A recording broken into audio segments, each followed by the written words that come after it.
రేపు అనగా 11/5/2024 జరగబోయే మాన్యశ్రీ మాజీ ముఖ్యమంత్రి వర్యులు నారా చంద్రబాబు నాయుడు గారి పర్యటనను చిత్తూరు మెకానికల్ గ్రౌండ్లో జరిగే బహిరంగ సభను ప్రజలు, తెలుగుదేశం పార్టీ కార్యకర్తలు, అలాగే జనసేన పార్టీ కార్యకర్తలు, అభిమానులు, అలాగే బీజేపీ పార్టీ కార్యకర్తల అభిమానులు అందరూ కూడా విచ్చేసి అత్యధిక సంఖ్యలో సభను జయప్రదం చేయవలసిందిగా కోరుకుంటున్నాం.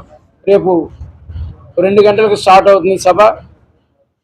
మజ్జిగ ప్యాకెట్లు అలాగే వాటర్ ప్యాకెట్లు కూడా పుష్కలంగా ఏర్పాటు చేయడం జరిగింది. 2 గంటలకంతా సభ స్టార్ట్ అవుతుంది. అందరూ పాల్గొని ఈ సభను విజయవంతం చేయాలని కోరుకుంటున్నాం. జై హింద్, జై తెలుగుదేశం, జై చంద్రబాబు నాయుడు. రేపు మధ్యాహ్నం 2:30 గంటలకు చిత్తూరు పార్లమెంటు పరిధిలోని చిత్తూరు జిల్లా కేంద్రమైన మెకానికల్ గ్రౌండ్ నందు జాతీయ తెలుగుదేశం పార్టీ అధ్యక్షుడు శ్రీ నారా చంద్రబాబు నాయుడు గారు ప్రజలను ఉద్దేశించి ఎన్నికల విషయమై 2024 ఎన్నికల విషయమై ప్రసంగిస్తారు.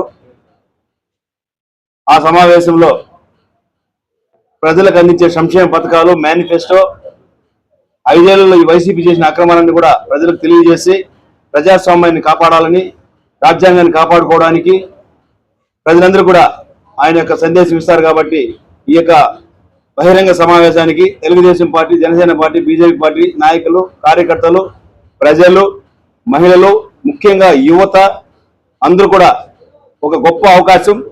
చివరి బహిరంగ సభ కాబట్టి అందరూ కూడా రేపు మధ్యాహ్నం 2:30 గంటలకు మెకానికల్ గ్రౌండ్ బహిరంగ సభకు ఇచ్చేయవలసింది కోరి ప్రార్థిస్తున్నాం. నమస్కారం.